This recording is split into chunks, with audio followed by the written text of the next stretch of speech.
saya Fitri Filayli. Di sini saya akan membahas materi mengenai memahami kendala dalam observasi. Observasi sebagai metode pengumpulan data yang sangat berharga, tidak lepas dari berbagai kendala. Kendala-kendala ini dapat mempengaruhi validitas dan reliabilitas data yang diperoleh. Berbagai kendala umum yang sering dihadapi dalam observasi antara lain, yang pertama ada subjektivitas pengamat. Setiap pengamat memiliki persepsi dan interpretasi yang berbeda terhadap suatu peristiwa. Hal ini dapat menyebabkan bias dalam pengamatan dan pengumpulan data. Yang kedua, ada reaktivitas. Tindakan pengamatan itu sendiri dapat mempengaruhi perilaku yang diamati. Subjek yang sedang diamati mungkin akan mengubah perilaku mereka. Yang ketiga, ada lingkungan.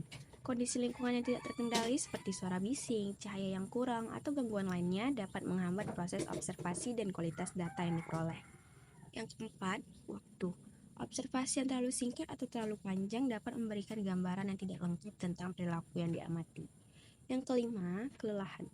Pengamat yang terlalu lama melakukan observasi dapat mengalami kelelahan yang berdampak pada konsentrasi dan ketelitian dalam mencatat data.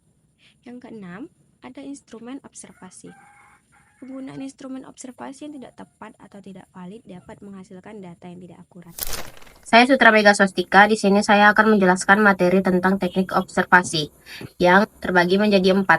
Yang pertama, partisipan penuh. Peneliti masuk secara total ke dalam kelompok yang diamati, terlibat, dan mengalami impresi yang sama dengan subjek penelitian. Lalu yang kedua, partisipan sebagai pengamat.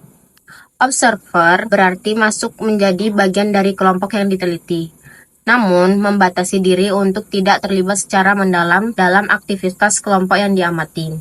Lalu yang ketiga, pengamat sebagai partisipan.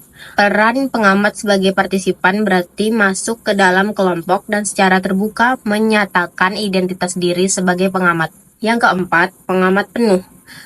Peran sebagai pengamat penuh berarti peneliti berada di dekat tempat kejadian, melihat, mengamati, mencatat, namun tidak terlibat dalam kejadian yang sedang diamati.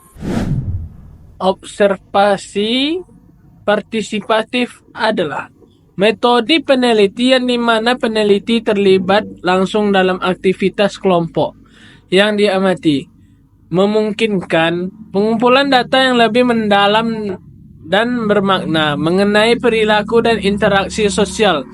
Terdapat beberapa tingkat partisipasi, mulai dari partisipasi pasif hingga partisipasi penuh.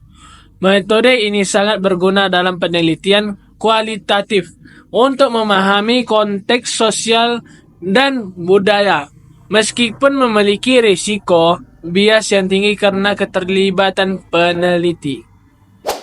Memahami kendala observasi. Observasi sebagai tempat pengumpulan data yang sangat berharga, tidak lepas dari berbagai kendala. Kendala-kendala ini sangat mempengaruhi validitas dan reliabilitas data yang diperoleh. Beberapa kendala umum yang sering dihadapi dalam observasi antara lain. Yang pertama ada subjektif pengamat. Setiap pengamatan dapat memiliki resepsi dan interpretasi yang berbeda terhadap suatu peristiwa. Yang kedua ada reaktivitas. Tindakan pengamat itu sendiri dapat mempengaruhi perilaku yang diamati. Yang ketiga ada lingkungan.